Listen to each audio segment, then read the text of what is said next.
I want to ask you something. And please think about it for a moment before you answer. When it comes to your income, whether the income you have right now, the income you are trying to build, or the income you are afraid of losing, what happens in your body? Not what you think, nor what you plan, but what happens physically in the moment you bring income to mind. For a lot of women, the honest answer is something tightens, something braces. There is a low hum that starts somewhere in the chest or the stomach that doesn't quiet down until the threat feels resolved. And even then, it doesn't take long before the next thing starts the hum again. Most of us have lived inside that response for so long that we've stopped recognizing it as a response at all. We think it is just what work is supposed to feel like. We think it's just who we are. We think the constant readiness, the scanning, the bracing is simply the price of being responsible, capable, and someone who others can count on. Today, I want to offer you a different way of seeing that. And I want to describe specifically what the other side of that feels like. It's not provided as an aspiration, but as something real, buildable, and already within reach. Before I go further, I want to take a moment to explain what I mean when I talk about the nervous system, because I'm going to refer to it several times in this video, and I want you to know exactly what I'm pointing to. Your nervous system is the part of you that's always running in the background, scanning your environment for signals of safety or threat. It's not doing this consciously. You don't decide to do a scan. It happens automatically, beyond your awareness, because its job is to keep you safe. When your nervous system detects a threat, whether that threat's physical, emotional, or financial, it responds by putting your body on alert. Your heart rate increases slightly, attention narrows, you become more vigilant and more reactive, more focused on what could go wrong and how to prevent it.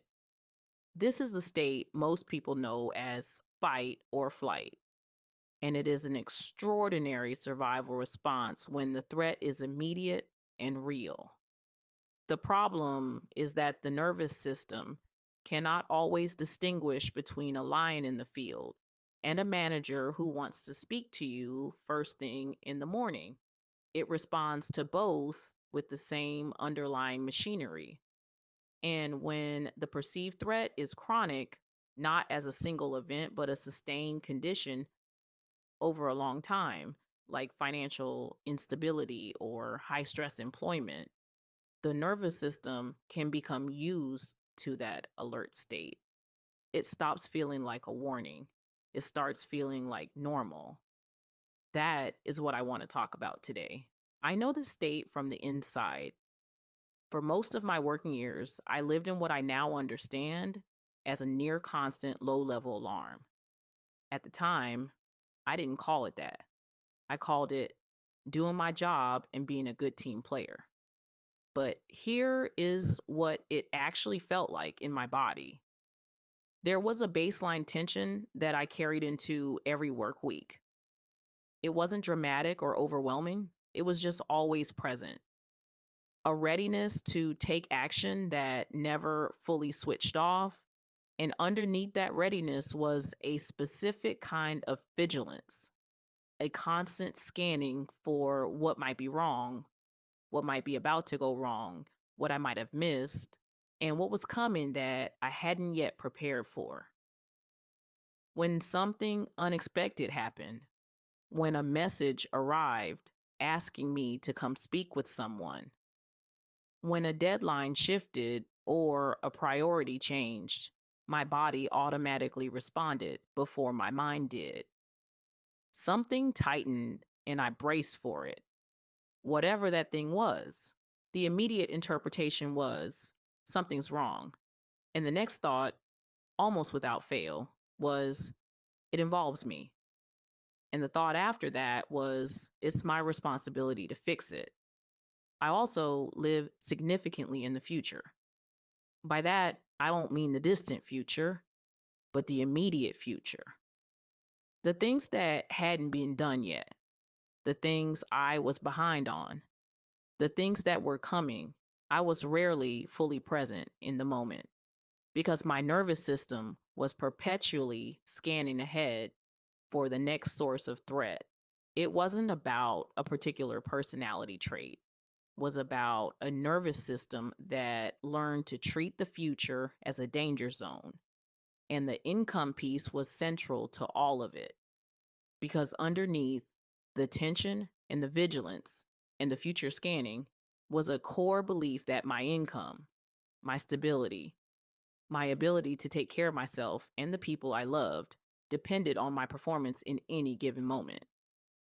One wrong step, one bad conversation, one thing handled poorly, and the thing that felt most secure could become, in my mind, the most precarious. I want to be clear about this. I'm still transitioning out of this. It didn't lift the moment I left corporate life. This way of being was something deeply ingrained over much time. And this is something that doesn't dissolve quickly. What changed was my awareness of it. I can see it better now when it starts. I catch it faster.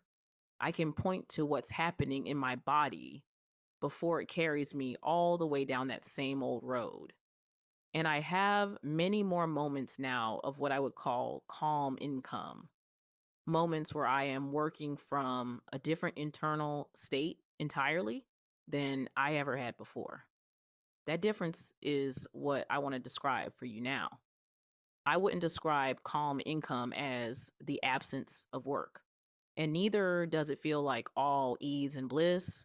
It feels like a totally different relationship with uncertainty. In income anxiety, uncertainty is a threat. The not knowing is something to resolve as quickly as possible, something that keeps the nervous system on alert until it is eliminated. But in calm income, uncertainty is simply part of the landscape. It is present, acknowledged, but not catastrophic. The body feels different in this state.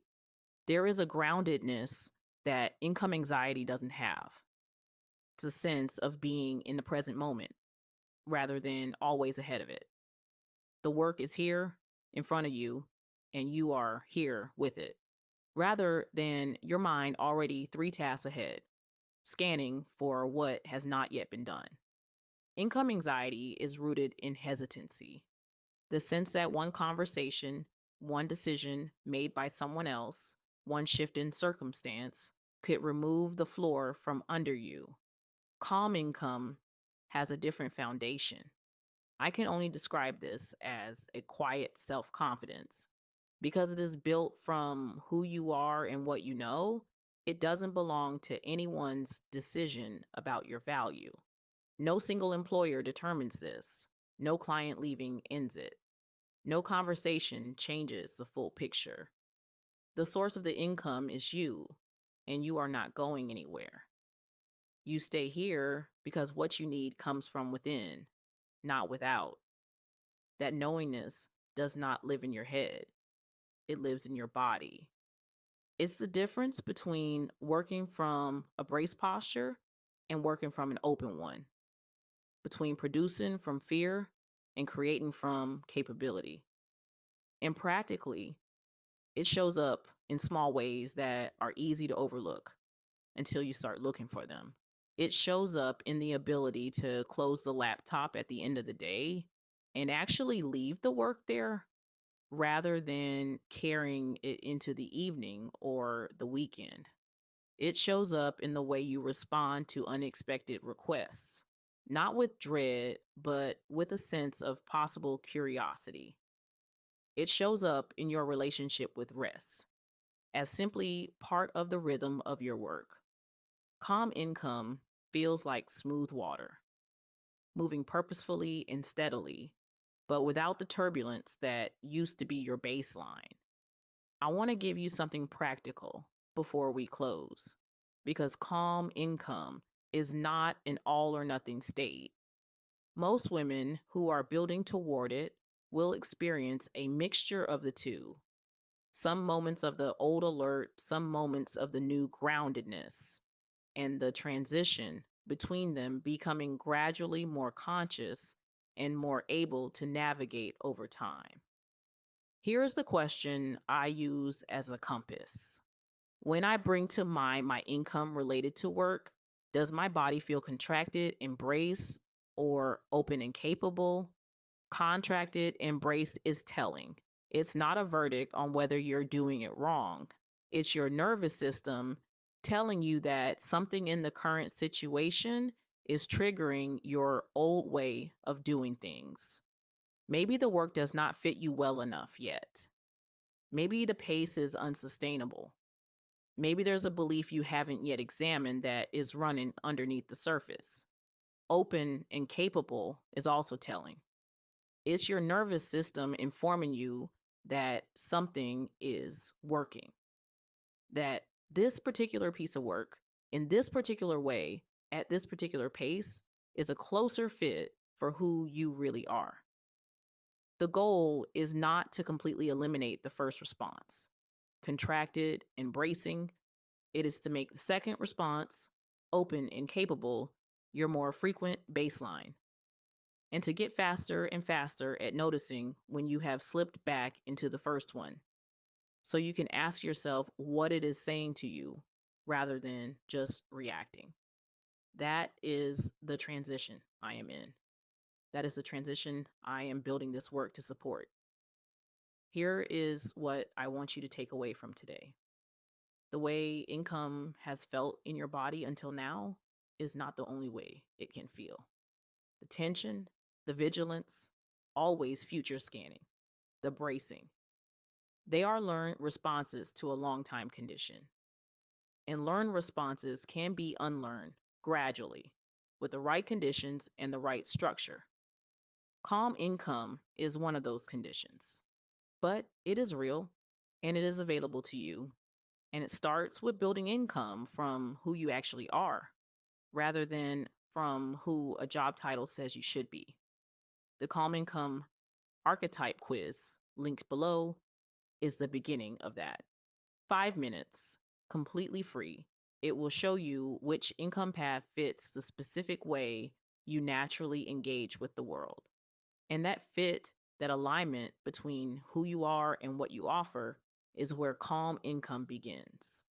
So take the quiz, find your archetype, and let that be your first step toward income that your nervous system can actually rest inside. If today's message resonated with you, please subscribe. There's much more coming.